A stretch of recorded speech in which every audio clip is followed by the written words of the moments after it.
नमस्कार, स्वागत है आपका बिहार समाचार में। नए साल में बिहार सरकार ने गरीबों, मजदूरों, किसानों, छात्र छात्राओं, शिक्षकों और मध्यम वर्ग के व्यक्तियों को नए साल का तोहफा दे दिया है। और साथ ही नए साल में बिहार सरकार ने सबसे खतरनाक ऐलान कर दिया है। तो आज की बड़ी खबरों पर बात करने से पहले आपसे अनुरोध है, कृपया वीडियो को एक प्यारा सा लाइक अवश्य कर दीजिएगा। आपका लाइक करना ही हमारी मेहनत का फल होता है।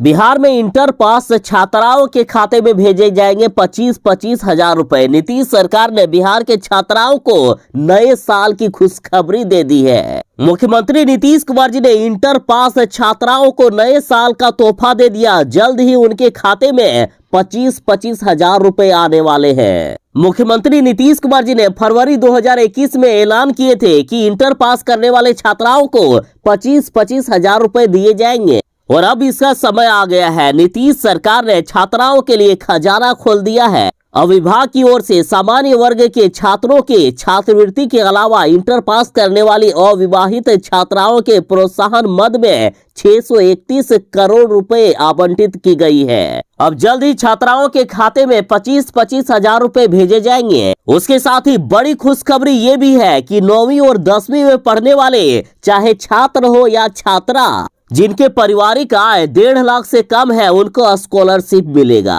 और स्कॉलरशिप देने के लिए सरकार ने 30 करोड़ रुपए आवंटित भी कर दिए हैं। नए साल पर किसानों को बड़ी खुशखबरी मिलने वाली है। सीधा सीधी प्रधानमंत्री नरेंद्र मोदी जी किसानों को खुशखबरी देने वाले हैं। नए साल का गिफ्ट देने वाले हैं। 1 जनवरी को प्रधानमंत्री जी जारी कर रहे हैं पीएम किसान योजना की 10वीं किस्त। पीएम किसान सम्मान निधि के तहत जो 2-2 हजार रुपए मिलते हैं, वो 1 जनवरी को किसानों के खाते में जमा होने वाले हैं। बता दें कि पीएम किसान योजना के तहत प्रतिवर्ष 6,000 रुपए किसानों को मिलते हैं, जिसमें से 2-2 हजार रुपए करके 3 किस्तों में दिया जाता है। और 1 जनवरी को सभी किसानों के खाते में 2-2 हजार रुपए जमा हो रहे हैं। अपने खाते को जरूर ही चेक कर लीजिएगा, आपके खाते में 2 हजार रुपए आ सकते हैं। बिहार में कोरोना की तीसरी लहर आ गई है। बिहार में ओमिक्रॉन की एंट्री हो गई है, तो इस पर अब बिहार के स्कूलों पर खतरा मंडराने लगा है। मुख्यमंत्री नीतीश कुमार जी ने बिहार के स्कूलों को बंद करने के संकेत दे दिए हैं। मुख्यमंत्री नीतीश कुमार जी ने कहा है कि फिलहाल बिहार में हालात उतने खराब नहीं है, लेकिन स्थिति पर नजर रखी जा रही है और जरूरी कदम समय के अनुसार उठाया जाएगा। यदि बिहार में कोरोना के हालात और भी बिगड़े, बिहार में ओमिक्रॉन की नए मामले और भी सामने आए, तो बिहार के स्कूलों को भी बंद किया जा सकता है। मुख्यमंत्री नीतीश कुमार जी ने कहा है कि तमाम चीजों पर समीक्षा करेंगे, कुछ दिन के अंदर सारा कुछ का आकलन करेंगे। हमारे यहाँ स्थिति अभी उतनी खराब नहीं है। अभी के हालात को देखते हुए आगे कब क्या निर्णय लेना है, सब तय होगा। सीधा सीधे मुख्यमंत्री नीतीश कुमार जी ने बिहार में लॉकडाउन को लेकर संकेत दे दिए हैं कि आगे यदि स्थिति खराब हुई तो बिहार को आगे भी पाबंदियां बढ़ाई जा सकती है।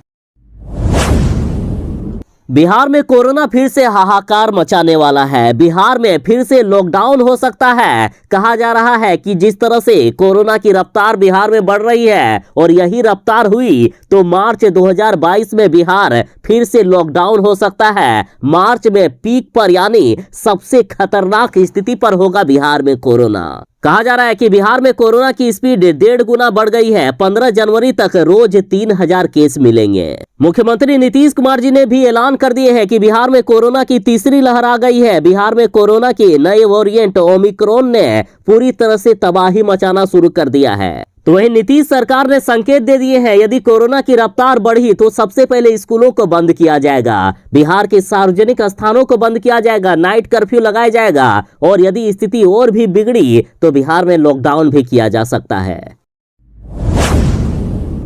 जीतनराम मांझी पूरी तरह से नाराज हो गए हैं। जीतनराम मांझी ने सरकार गिराने की धमकी दे दी है। देखिए, जीतनराम मांझी ने ब्राह्मणों को लेकर विवादित बयान दे दिया, लेकिन बीजेपी वाले अभी तक शांत नहीं हुए हैं। बीजेपी वाले लगातार जीतनराम मांझी की बदनामी किए जा रहे हैं। जीतन राम मांझी को बीजेपी नेताओं ने पागल कहा कि जीतन राम मांझी को पागल खाना भेज देना चाहिए। साथ ही बीजेपी नेताओं ने जीतन राम मांझी को जीव काटने तो किसी ने गले काटने की धमकी तक दे दी। तो वहीं बीजेपी नेता नीरज कुमार बबलू ने जीतन राम मांझी को कह दिया है कि वे बूढ़े हो गए हैं, अब उन्हें राजनीति से संन्यास ले लेना चाहिए। तो इन सब बयानों पर जीतन राम मांझी की पार्टी पूरी तरह से भड़क गई और एनडीए सरकार को गिराने की धमकी दे दी। कहा कि हम अपने 4 विधायकों का समर्थन वापस ले ले तो एनडीए सरकार रोड पर आ जाएगा, एनडीए सरकार गिर जाएगी। और इधर राजद ने दावा कर दिया है कि जीतन राम मांझी हमारे साथ आने वाले हैं, एनडीए सरकार गिर सकती है और बिहार में महागठबंधन की सरकार बन सकती है।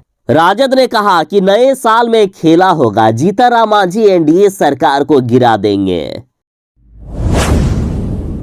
अब नए साल में बिहार के शिक्षकों को भी खुशखबरी मिलने वाली है। बिहार के 3.5 लाख से भी ज्यादा नियोजित शिक्षकों को अब बढ़ा हुआ वेतन मिलेगा। बिहार सरकार ने शिक्षकों के वेतन को बढ़ा दिया है। साथ ही शिक्षा विभाग ने ऐलान कर दिया है कि बिहार में शिक्षकों को जनवरी के वेतन में मिल सकता है एरियर। शिक्षा विभाग इसकी भी तैयारी में जुट गए हैं। सरकार की तरफ से ऐलान किया गया है कि 3.5 लाख से भी अधिक शिक्षकों के मूल वेतन में घोषित 15% वृद्धि पत्र एनआईसी के वेब पोर्टल पर 31 दिसंबर की रात को अपलोड कर दिया जाएगा। बता दें कि शिक्षकों के वेतन में 15% तक वृद्धि कर दी गई थी और खुशखबरी ये है कि नए साल में जो शिक्षकों को वेतन मिलेगा उसमें बढ़ा हुआ वेतन दिया जाएगा। और शिक्षा विभाग की तरफ से ये भी खबर आ रही है कि 10 जनवरी को सभी शिक्षकों को वेतन मिलने लगेगा।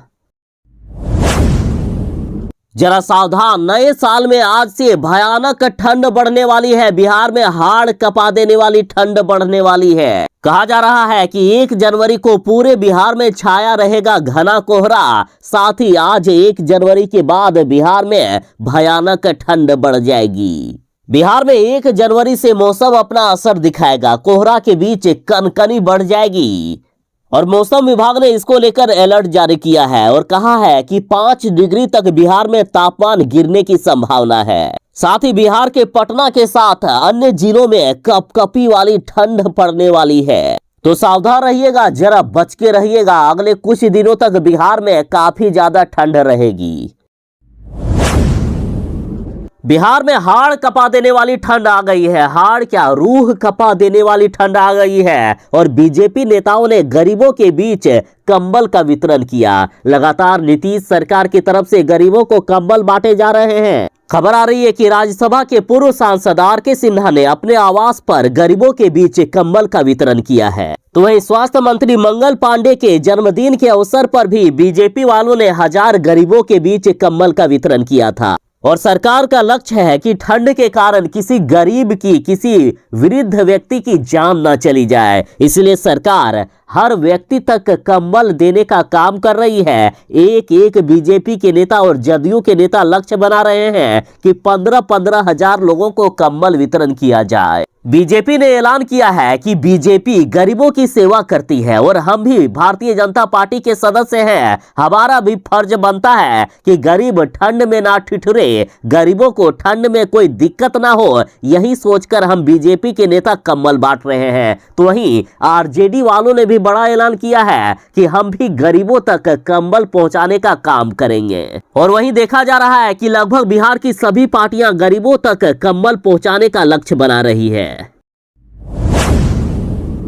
बिहार में कोरोना की तीसरी लहर आ गई है। मुख्यमंत्री नीतीश कुमार जी ने खुद इस बात की चेतावनी दे दी है कि हो जाइए अलर्ट, बिहार फिर से लॉकडाउन हो सकता है। और बात करें देश की, तो देश की हालात काफी खराब है। मुंबई जैसे राज्यों में धारा 144 लगाया गया है, तो वहीं बिहार में भी कोरोना के नई वेरिएंट ओमिक्रॉन का केस मिल गया है। मुख्यमंत्री नीतीश कुमार जी ने कह दिया है कि बिहार में तीसरी लहर की शुरुआत हो चुकी है। धीरे धीरे बिहार की हालात भी लगातार बिगड़ती जा रही है। मुख्यमंत्री नीतीश कुमार जी की चिंता भी लगातार बढ़ती जा रही है। और जिस तरह से कोरोना के मामले बढ़ रहे हैं, तो फिर से बिहार के स्कूलों को बंद किया जा सकता है। साथ ही बिहार में पाबंदियां लगाई जा सकती है, नाइट कर्फ्यू जारी किया जा सकता है। और यदि हालात बिगड़ा तो बिहार को लॉकडाउन भी किया जा सकता है। अब बिहार की राजनीति में बड़ा बदलाव होने वाला है। बिहार की राजनीतिक समीकरण बिगड़ने वाला है। एक तरफ जहां राजद वाले जीतनराम मांझी को अपने साथ लाने को लेकर दिन रात एक कर दिए हैं। यदि जीतनराम मांझी एनडीए छोड़कर राजद में आते हैं तो एनडीए सरकार तुरंत ही गिर सकती है, नीतीश सरकार गिर सकती है। राजद ने दावा किया है कि नए वर्ष में होगा खेला, जीतनराम मांझी आएंगे हमारे साथ और एनडीए सरकार गिरेगी। तो इधर नीतीश कुमार की पार्टी जदयू भी कम नहीं है। जदयू वालों ने भी आरजेडी को टारगेट करना शुरू कर दिया है। आरजेडी के कई बड़े नेताओं पर जदयू की नजर है, टारगेट पर जगदानंद सिंह भी है। अब जदयू नेताओं ने ऐलान कर दिया है कि हम राजद पार्टी को सत्यानाश कर देंगे। राजद के वरिष्ठ नेताओं जैसे कि रामचंद्र पूर्वे, जगदानंद सिंह, अब्दुल बारी सिद्दीकी और शिवानंद तिवारी जैसे नेताओं पर जदयू की नजर है। अब राजनीतिक गलियारों में खबरें आ रही है कि इतना तो अब तय है कि जिस तरह से राजनीतिक पार्टियां 2021 में रही उस तरह से 2022 में नहीं रहेगी। या तो नीतीश की सरकार गिरकर तेजस्वी की सरकार बनेगी या तेजस्वी यादव की पार्टी राजद में भागदौड़ शुरू होगा। बिहार में कोरोना की तीसरी लहर आ गई है और तीसरी लहर में सबसे ज्यादा खतरा बच्चों को है। बच्चे कोरोना की तीसरी लहर में सबसे ज्यादा मर सकते हैं, लेकिन सरकार ने बचाव के तरीके भी ढूंढ निकाले हैं। बिहार में 3 जनवरी से लगाया जाएगा कोरोना वैक्सीन।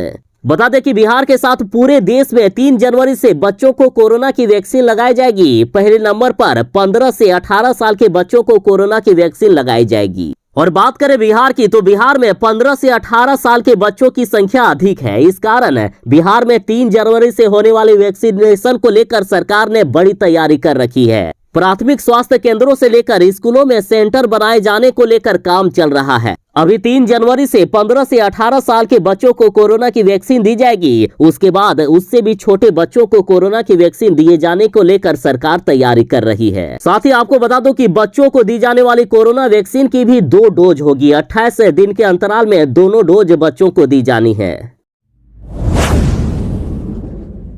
मुख्यमंत्री नीतीश कुमार किसानों पर ध्यान नहीं दे रहे हैं तो आरजेडी ने आरोप लगाया कि मुख्यमंत्री जी शराब से फुर्सत निकालिए और किसानों को देखिए। आरजेडी ने कहा है कि चर्चा है कि दिल्ली सरकार बिहार के हिस्से का यूरिया चुनावी फायदा के लिए यूपी भिजवा रही है, इसलिए मुख्यमंत्री से अनुरोध है कि अभी किसानों को संकट से निकालने का काम करें। देखिए, बिहार में खाद की काफी किल्लत है। खाद की आपूर्ति कराने को लेकर किसान राज्य के अलग अलग जिलों में रोजाना प्रदर्शन कर रहे हैं। और इधर आरजेडी नेता शिवानंद तिवारी ने कहा है कि शराब से फुर्सत निकालिए मुख्यमंत्री जी। बिहार में यूरिया के लिए किसानों में हाहाकार मचा हुआ है। खाद के लिए छटपटाते किसानों पर हवाई फायरिंग हो रही है, उन पर टीयर गैस के गोले दागे जा रहे हैं। बेमौसम बारिश ने वैसे ही किसानों की जान सांसत में डाल दी है, लेकिन शराबबंदी के नशा में मदहोश मुख्यमंत्री को किसानों की आवाज सुनाई नहीं दे रही है। आरजेडी ने कहा कि बिहार की लगभग 80% आबादी कृषि पर निर्भर है।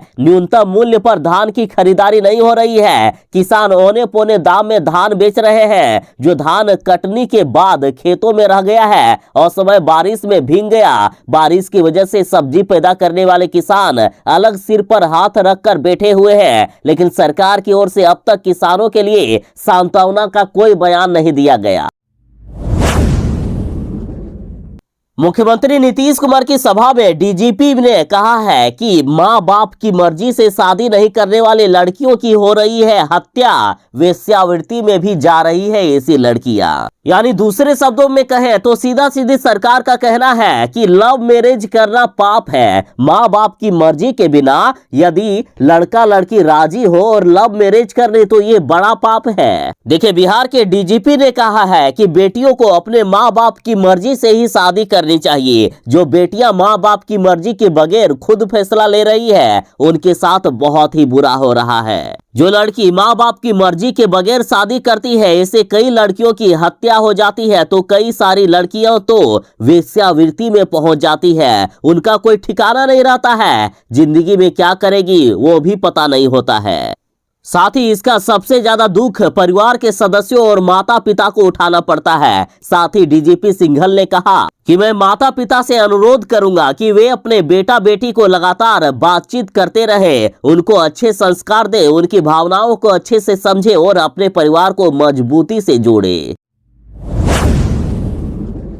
जो लोग बिहार में नए साल पर जश्न मनाना चाहते हैं वे लोग ध्यान दीजिएगा, बिहार सरकार ने नई गाइडलाइन जारी कर दी है। आप इन गाइडलाइन को जान लीजिए, नहीं तो हो सकती है भारी परेशानी। बिहार सरकार ने 1 और 2 जनवरी को सभी पार्कों को बंद रखने का आदेश दे दिया है। साथ ही कहा गया है कि किसी भी सार्वजनिक जगहों पर भीड़ न लगाएं। तो वहीं बिहार में 50% के साथ खुलेंगे सिनेमा हॉल और मॉल और सिनेमा हॉल में अब पूरी क्षमता के मात्र 50% भी भीड़ रहेगी। साथ ही बिहार के होटलों और रेस्टोरों में नए साल को लेकर जश्न पर होटल मालिकों को कोविड प्रोटोकॉल के नियम को सुनिश्चित करना होगा। नए साल की रात पर प्रशासन की तरफ से विशेष निगरानी रखी जाएगी। ऐसे में घर से निकलने से पहले आप अपने मन पर संयम बरतें। न्यू ईयर पर पटना में होने वाली पार्टियों पर पटना पुलिस की नजर रहेगी। इसके साथ ही सभी थानों की पुलिस को अलर्ट कर दिया गया है। पुलिस का फोकस क्राइम कंट्रोल के साथ साथ शराब पार्टियों पर भी रहेगी। बिहार में कोरोना की तीसरी लहर आ गई है और इधर सरकार ने भी बड़ी तैयारी कर ली है। कहा गया कि बिहार में डाक विभाग पहुंचाएगा कोरोना पीड़ितों के घर तक फ्री में दवाएं। देखिए, बिहार सरकार ने ऐलान किया है कि अगर बिहार में कोरोना के मामले तेजी से बढ़ेंगे तो कोरोना पीड़ितों के घर तक डाक विभाग फ्री में दवा पहुंचाएगा। देखिए, कहा जा रहा है कि कोरोना पीड़ित रोगी के निकटतम डाकघर के माध्यम से दवा उसके घर या वह जहां आइसोलेट होगा वहां तक पहुंचा दिया जाएगा। मुख्यमंत्री नीतीश कुमार जी के समाज सुधार अभियान पर तेजस्वी यादव ने कहा है कि नीतीश जी पहले मंत्री, अधिकारी और सरकार को सुधारते, तब जाकर वे समाज को सुधारने का काम करते। तेजस्वी यादव ने कहा है कि समाज तो पहले से ही सुधरा हुआ है, मुख्यमंत्री जी को पहले अपने सिस्टम को सुधारना चाहिए। तेजस्वी यादव ने कहा है कि बिहार में बेरोजगारी, गरीबी, प्रशासनिक अराजकता फैली हुई है। बिहार हर क्षेत्र में फिसड्डी है। बिहार के कई मंत्री, विधायक, नेतागण भ्रष्ट हैं। पहले सरकार को अपने मंत्री, अधिकारी और सरकार को सुधारना चाहिए। तेजस्वी यादव ने कहा है कि बिहार में बिना घूस दिए कोई काम नहीं होता है। ब्लॉक स्तर पर भी घूस लिया जा रहा है। बिहार अभी भ्रष्टाचार की आग में जल रहा है। सरकार को पहले अपने सिस्टम को सुधारना चाहिए। समाज तो पहले से ही सुधरा हुआ है।